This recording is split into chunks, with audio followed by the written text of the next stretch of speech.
mesdames, mesdemoiselles et messieurs, encore une fois, frères et sœurs, je me sens très heureux d'être avec vous ce soir pour la dernière soirée de cette série de prières.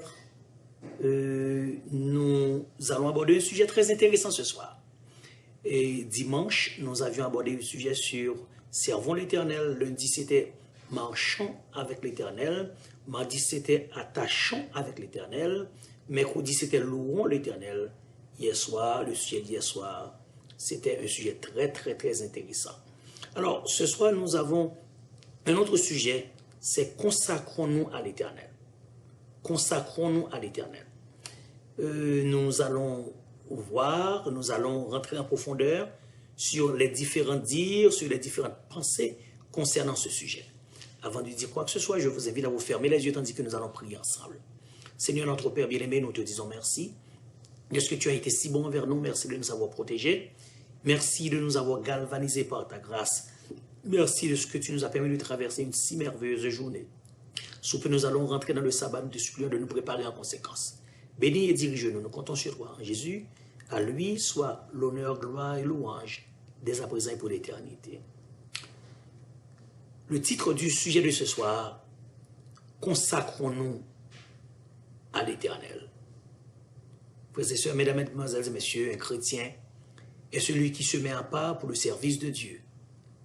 Il procède à une circoncision de toutes fausses envies charnelles pour être rempli par l'Esprit de Dieu.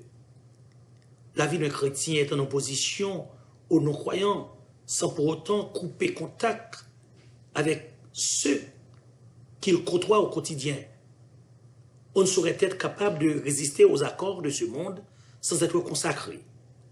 Tous ceux qui s'approchent à l'Éternel doivent se consacrer pour le service, pour le servir. Consacrons-nous, frères et sœurs, à l'Éternel. Dans Exode chapitre 32, nous remarquons l'effritement spirituel du peuple d'Israël. Ce peuple sombra dans le désordre et s'exposa à l'opprobre avec ses ennemis. Moïse, ayant remarqué l'errance et la déviation d'Israël, déclare au verset 29, Exode chapitre 32, ce qui suit.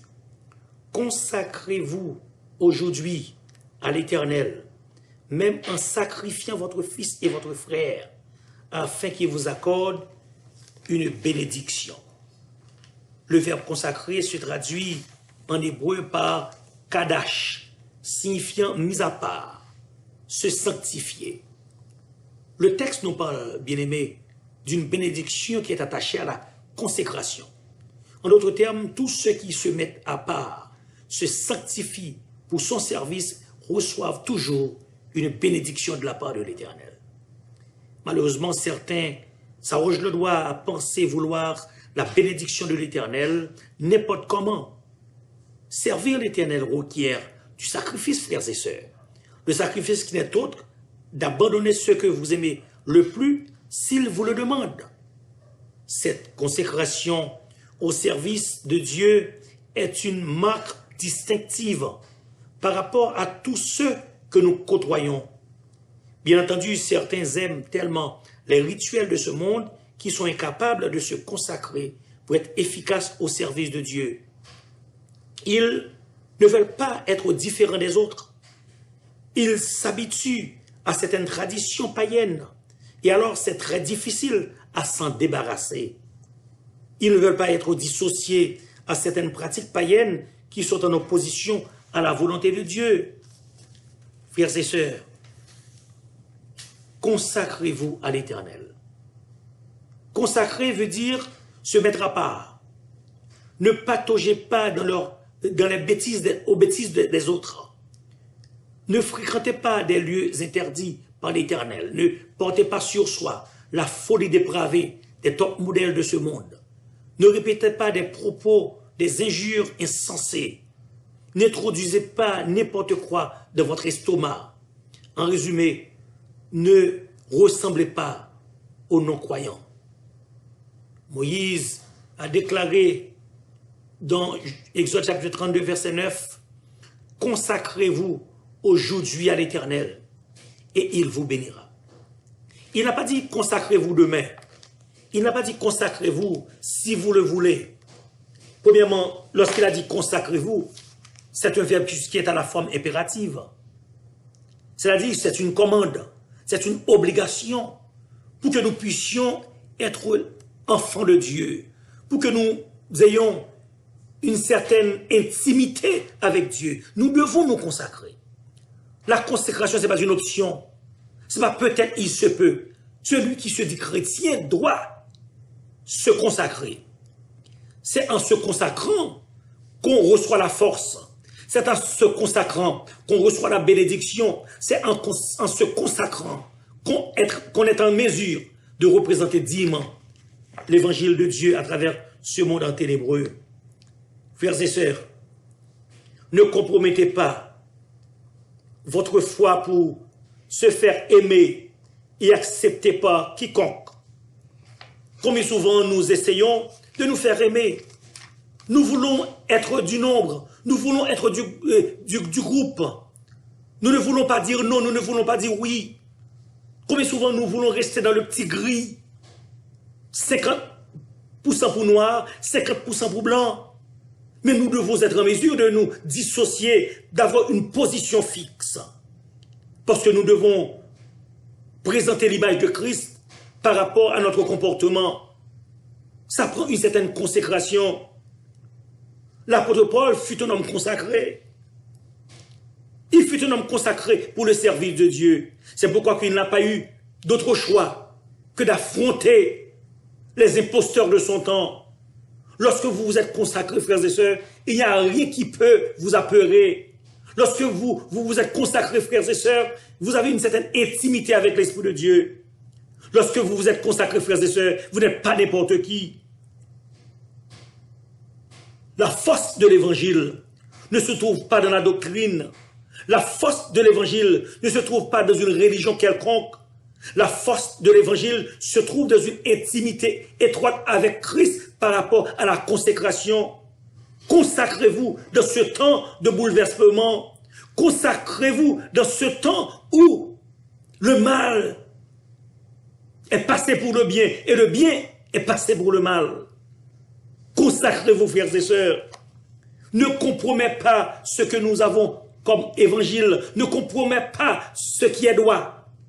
Ne compromettez pas la justice. Ne compromettez pas la parole de Dieu pour attirer l'amitié, pour être accepté dans l'équipe. Mais il faut prendre des décisions, il faut prendre une certaine disposition pour défendre la parole. Peu importe les circonstances, peu importe ce qu'on dira de vous, mais vous devez rester vous-même. Frères et sœurs, bien-aimés, ce que Dieu attend aujourd'hui, ce que l'Église attend, ce qui fait la force du christianisme, ce sont les gens qui ont du cran pour dénoncer ce qui doit être dénoncé. Des gens qui ne sont pas là pour marchander l'évangile, des gens qui ne sont pas là pour marchander la vérité, mais des frères et sœurs qui sont capables de dire les choses telles qu'elles sont. Que le Seigneur aujourd'hui vous renforce, qu'il vous permet de vous consacrer. Quand les choses sont difficiles, mais tournez vers Jésus. Demandez-lui de la force nécessaire pour être en mesure de briller. Parce que vous n'êtes pas n'importe qui. Vous n'êtes pas n'importe qui. Lorsque vous êtes consacré, vous êtes quelqu'un qui est mis à part. Vous n'êtes pas n'importe qui. Qui êtes-vous par contre? Vous êtes le sel de la terre. Et vous êtes la lumière du monde. Vous êtes le sel de la terre et vous êtes la lumière du monde. Que le Seigneur ce soir vous aide à comprendre que vous n'êtes pas n'importe qui. Par conséquent, il est un impératif que nous nous consacrons pour servir le Seigneur. C'est en se consacrant, on sera en mesure de faire face aux vicissitudes de la vie. C'est en se consacrant qu'on sera en mesure de mieux reconnaître ce que Dieu attend de nous. C'est en se consacrant on sera en mesure de mieux représenter l'évangile, peu importe les circonstances. Frères et sœurs, restez fermes dans la foi. Quoi qu'il en soit, quoi qu'il arrive, consacrez-vous. Le mot consacrer, c'est le même mot utilisé pour sanctifier. Consacrer, c'est se mettre à part. Vous devez vous mettre à part pour l'évangile. Vous devez vous mettre à part pour ce qui est droit.